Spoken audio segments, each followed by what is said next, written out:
నమస్కారం, రుద్రా న్యూస్కు స్వాగతం. కరీంనగర్ జిల్లా చిగురుమామిడి మండలంలో ఎంపీ ఎలక్షన్స్ సందర్భంగా చిగురుమామిడి మండల కేంద్రంలో రోడ్ షో నిర్వహించారు. బీఆర్ఎస్ పార్టీ ఎంపీ అభ్యర్థి బోయినపల్లి వినోద్ కుమార్ అంబేద్కర్ చౌరస్తాలో ప్రజలను ఉద్దేశించి మాట్లాడుతూ, కాంగ్రెస్ ప్రభుత్వం 100 రోజుల్లో 6 గ్యారంటీలు అమలు చేస్తామన్నా ముఖ్యమంత్రి రేవంత్ రెడ్డి ఇంతవరకు ఒకటి కూడా అమలు చేయలేదని అన్నారు. బీఆర్ఎస్ ప్రభుత్వం ఉన్నప్పుడు కనురెప్పపాటు కరెంటు పోలేదని, కాంగ్రెస్ ప్రభుత్వంలో ఎప్పుడు కరెంటు పోతూనే ఉందని, వరి పంటలు ఎండిపోయి రోడ్డున పడ్డ రైతాంగాన్ని ఇంతవరకు ఆదుకోలేదని ధ్వజమెత్తారు.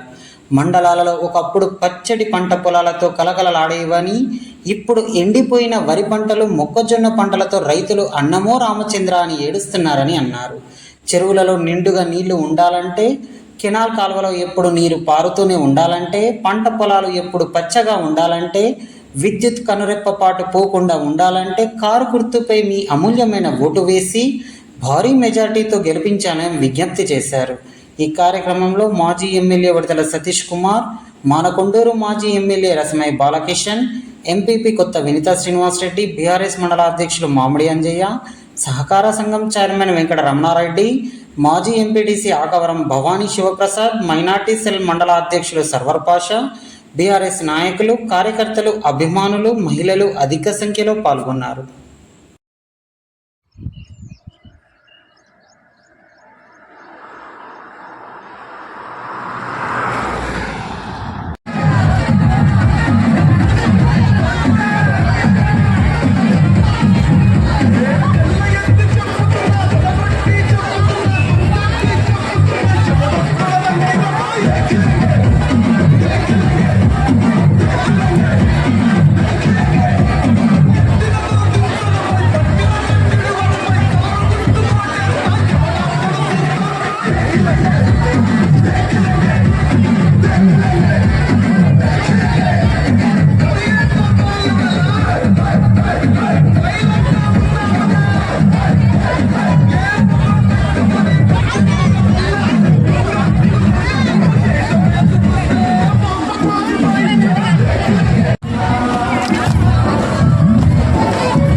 నైపుణ్యత కేంద్రాల వల్ల వాళ్ళు చేయలేకపోతున్నారు.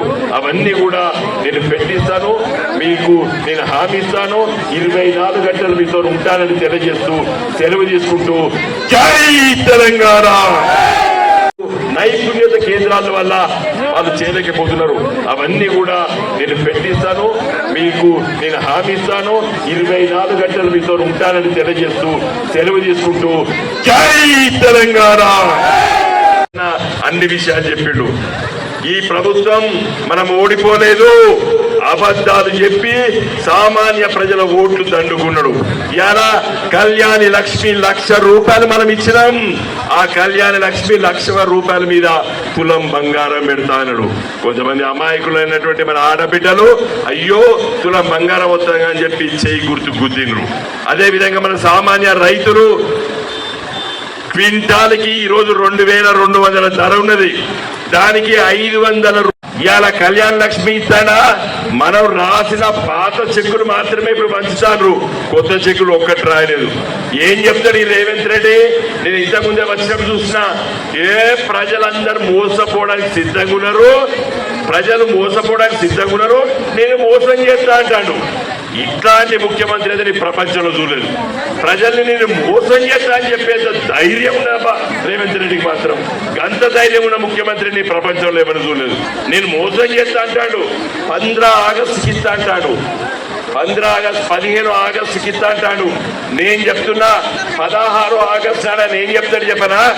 26 జనవరి అంటాడు, మళ్ళీ 26 జనవరి నాడు మళ్ళా జెండా ఎగరేస్తాం, ఆ రోజు ఇస్తా అని చెప్తాడు. అట్లాంటి వ్యక్తి మన రేవంత్ రెడ్డి. ఆయన ఇవ్వాలన్నా ఇంకా ఎట్లా గెలిచింది కాబట్టి మరి ఏడాది ఉంటాడా, 2 ఏళ్ళు ఉంటాడా, 3 ఏళ్ళు ఉంటాడా, 5 ఏళ్ళు ఉంటాడా నాకు తెలియదు. కాంగ్రెస్ పార్టీ ఎవ్వరిని కూడా 5 సంవత్సరాలు ముఖ్యమంత్రి ఉంచిన చరిత్ర కాంగ్రెస్ పార్టీకి లేదు.